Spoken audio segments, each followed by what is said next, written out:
प्रिय छात्र छात्राओं, आज हम अपने बीए पार्ट फर्स्ट के पेपर सेकंड राजस्थान के इतिहास के अंतर्गत महाराणा कुंभा के बारे में चर्चा करेंगे। हम अपने पिछले लेक्चर्स में इस बात पर चर्चा कर चुके हैं, इस बात पर डिस्कशन कर चुके हैं कि किस तरीके से अलाउद्दीन खिलजी के समय में राजपूताना पर अलाउद्दीन खिलजी के द्वारा अपनी शक्ति को स्थापित किया गया और अलाउद्दीन के द्वारा रणथंभौर, चित्तौड़ और जालौर पर अपने शासन की नींव को मजबूत बनाया गया। यही हमने पढ़ा था कि किस तरीके से रावल रतन सिंह को पराजित करके अलाउद्दीन खिलजी ने चित्तौड़ पर अधिकार किया और उस पर अधिकार करने के बाद उसका नाम बदलकर खिजराबाद रखा और अपने पुत्र खिज्र खां को वहाँ का शासक बनाया। अलाउद्दीन खिलजी के जाने के बाद खिज्र खां को राजपूत सरदारों ने बहुत परेशान किया, जिसकी वजह से खिज्र खां वापस दिल्ली चला गया और सोनगरा चौहान शासक मालदेव को चित्तौड़ का अधिकारी नियुक्त किया गया। ये सोनगरा शासक मालदेव वही है जो कि कान्हड़दे के बाद इसको शासन सौंपा गया था जालौर को।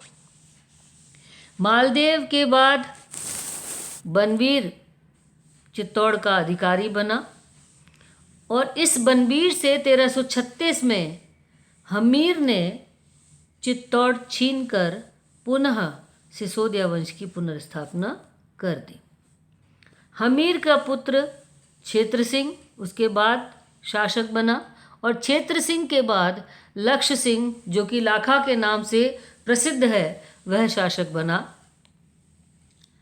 लाखा के एक पुत्र था रावचूंडा, जो बहुत ही शक्तिशाली था, किंतु लाखा ने वृद्धावस्था में हंसाबाई से विवाह किया और इस विवाह में यह चूंडा ने प्रतिज्ञा की कि वह रानी हंसाबाई के पुत्र को ही चित्तौड़ का अधिकारी बनाएगा और वह चित्तौड़ की गद्दी पर से अपना अधिकार त्याग देगा।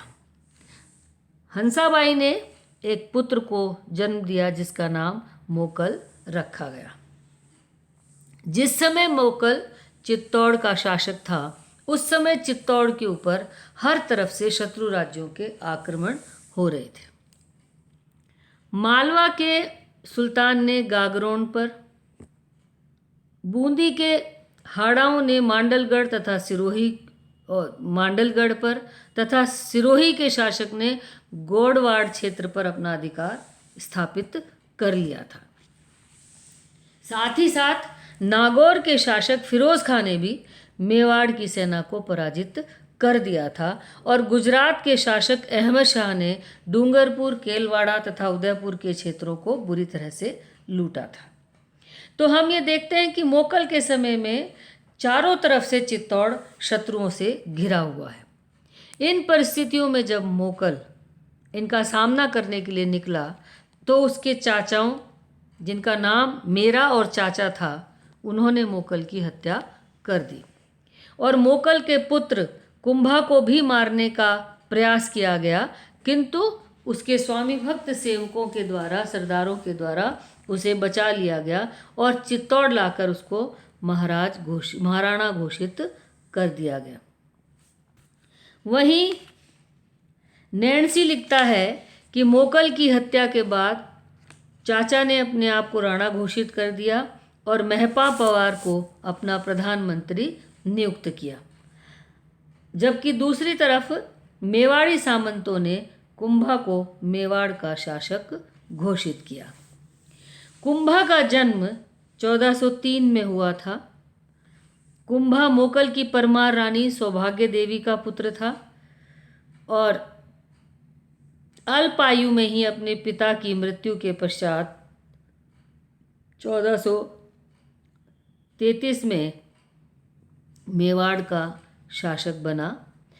मेवाड़ का शासक बनने के बाद कुंभा के सामने बहुत सारी समस्याएं थीं, किंतु कुंभा ने ना सिर्फ इन समस्याओं को बहुत अच्छी तरह से सुलझाया, बल्कि कुंभा ने मेवाड़ की प्रतिष्ठा, मेवाड़ की शक्ति और मेवाड़ के राज्य को विस्तृत करने में महत्वपूर्ण भूमिका निभाई।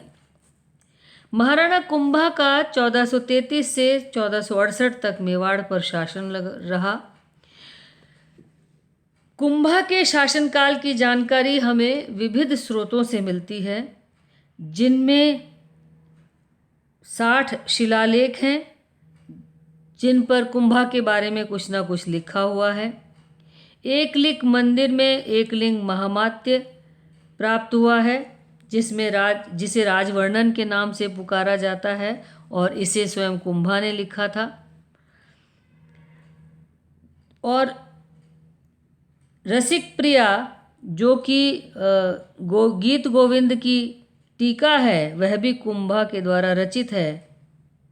कुंभलगढ़ में के दुर्ग में नामदेव के मंदिर में हमें 3 चट्टानों पर कुंभलगढ़ प्रशस्ति मिलती है, जिससे कुंभा की राजनीतिक उपलब्धियों, राज्य विस्तार, उपाधियों, साहित्यिक रचनाएं और कुंभा द्वारा निर्मित विभिन्न दुर्गों की जानकारी मिलती है।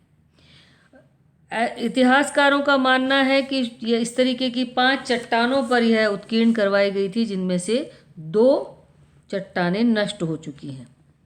चित्तौड़ के दुर्ग में स्थित कीर्ति स्तंभ के शिलालेख से भी हमें कुंभा की उपलब्धियों और कुंभा के बारे में महत्वपूर्ण जानकारी मिलती है।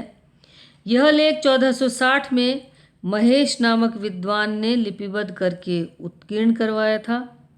इस शिलालेख से हमें कुंभा द्वारा मालवा, गुजरात और पड़ोसी राज्यों के विरुद्ध लड़े गए युद्धों और उनमें प्राप्त विजयों के बारे में जानकारी मिलती है। कुंभा की सांस्कृतिक उपलब्धियों और उसके समय के सामंतों की स्थिति पर भी हमें इस शिलालेख से विशेष जानकारी मिलती है। इनके अलावा फारसी तवारीखों से भी हमें कुंभा के बारे में महत्वपूर्ण जानकारी मिलती है। इस तरह से हम ये देखते हैं कि कुंभा के इतिहास के बारे में हमें बहुत सारी सामग्री और जानकारी मिलती है। मेवाड़ के ख्यातकारों ने भी कुंभा के बारे में बहुत कुछ लिखा है, जिनसे हमें कुंभा की जानकारी मिलती है। जिस समय कुंभा मेवाड़ का शासक बना तो उसके सामने कई समस्याएं थी, जिनमें सबसे प्रमुख समस्या थी चाचा और मेरा, जिन्होंने उसके पिता मोकल की हत्या की थी, सिरोही की समस्या, हाड़ौती की समस्या और सिसोदिया राठौड़ों का संघर्ष तथा कुंभा एवं मालवा की जो समस्या थी वह बड़ी महत्वपूर्ण समस्या थी, जिनको कुंभा ने एक एक करके सुलझाया और अपने साम्राज्य, अपनी शक्ति और अपनी उपलब्धियों को उसके द्वारा स्थापित किया गया।